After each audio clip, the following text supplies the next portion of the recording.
Matthew Stuckey here from Verity Baptist Church, Manila, just providing you a missionary update. And this past week we had a total of 84 salvations.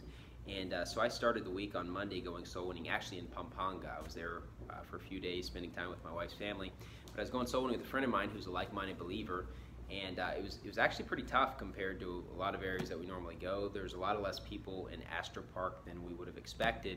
And so we did have 3 salvations, but it was quite a few hours to go soul winning to get 3 salvations, which obviously we're still happy about that. But you know, honestly, then I started to get a little bit of sickness, and so I was kind of sick this past week. And so I came back, and we had an all-day soul winning plan on Wednesday. And so I went out soul winning, but I went as a silent partner. And then, of course, we had church on Wednesday night, and I preached. So I woke up feeling kind of out of it on Thursday because I was already feeling a little bit sick.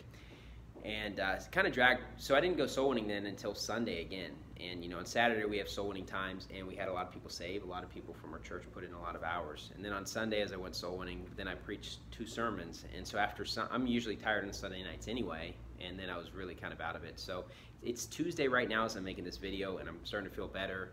And you know, I went soul winning for a few hours earlier today, so I am feeling better and everything. But it's just kind of getting used to the brutal heat, and it's not just hot weather, but it's not dry heat. You know, it's humid out here, so it's kind of different. It takes some time to get used to, but we still had 84 salvations as a church. It was a great week. And you know, on Wednesday I preached on the importance of freedom. It was a sermon related to it being Independence Day, and I preached on the freedom when it comes to salvation, freedom from our sin, from the bondage of sin, freedom politically, and a few other things as well. And it's kind of a timely sermon. Then on Sunday I preached obviously a Father's Day sermon, and I preached in Ephesians 6:4 Father. And I think Ephesians 6:4 is really kind of the big verse that really kind of sums up in just in one verse what it means to be a father. What are the things that you need to do to be a good father? And it's kind of an encouraging verse because it can be overwhelming, obviously. And then I finished our biblical health series on cleanliness.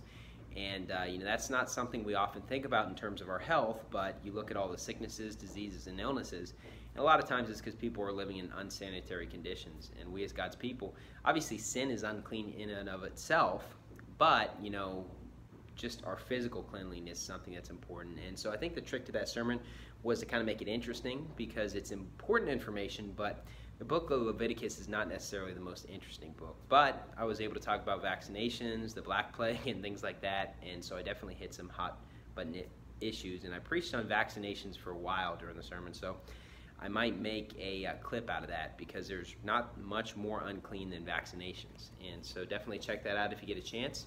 And so that's what's going on this past week, and we are in the middle of our chess tournament, and it's going well right now. It's going to take a little while, as we had 16 participants to finish the tournament. Many of the matches have been played. You know, we have a lot of people in our church that are very intelligent people, very math-oriented. We have math teachers, engineers, things like that. And so the competition's getting pretty tough, and so we'll see what happens. And it's exciting. It's been fun playing. And obviously, you know, we don't necessarily advocate just, you know, wasting your time. But obviously, it's good to have fellowship activities, and we're kind of doing it as a fellowship activity. And you know, there's a Filipino game, the Game of Generals, which we'll probably have a tournament for that sometime, and just other fellowship activities. We'll probably have a Bible trivia night again coming up, or a game night sometime. And it's still pretty hot outside, but they're kind of doing renovation of the basketball courts, so we'll probably play basketball again, things like that. And so our church is definitely getting connected as one, as friends, as a family, and that's great. You know, that's what I think a church is meant to be. And so things are going great. And this past week, just these past several weeks, there's so many exciting and big things happening within like-minded churches, with missions trips, church plants, conferences, anniversaries, all kinds of things. And so that's great, and we're just continuing the work out here. And so continue to pray for us. And specific prayer requests, I would pray that, you know, we have some people at our church that are looking for work right now, and for some of them it's because of the fact they want to make sure that they're in church on Sundays. And here in the Philippines, employers don't have much respect for you taking time off for Sunday for church. And that might seem weird because they're very religious here, but as you know about Catholics, Catholics don't really care whether you go to church or not. It's not really very important to being a Catholic. And so because of that, they kind of feel like you can just miss church on Sunday and just go to the Feast of the Black Nazarene or these idolatrous celebrations and just worship God that way. whereas church is not important to them. And that's unfortunate, but some people at our church are taking a stand because they want to be in church. And so, please pray for those people, that they'll be able to find work where they can provide for themselves, their families, but also be dedicated to church. And a lot of people at our church are taking those steps to do that, and we definitely want them to be blessed with that. And so anyways, just continue to pray for us, and let us know if you have any thoughts, any questions, and I'll definitely get back to you. Thank you, and God bless.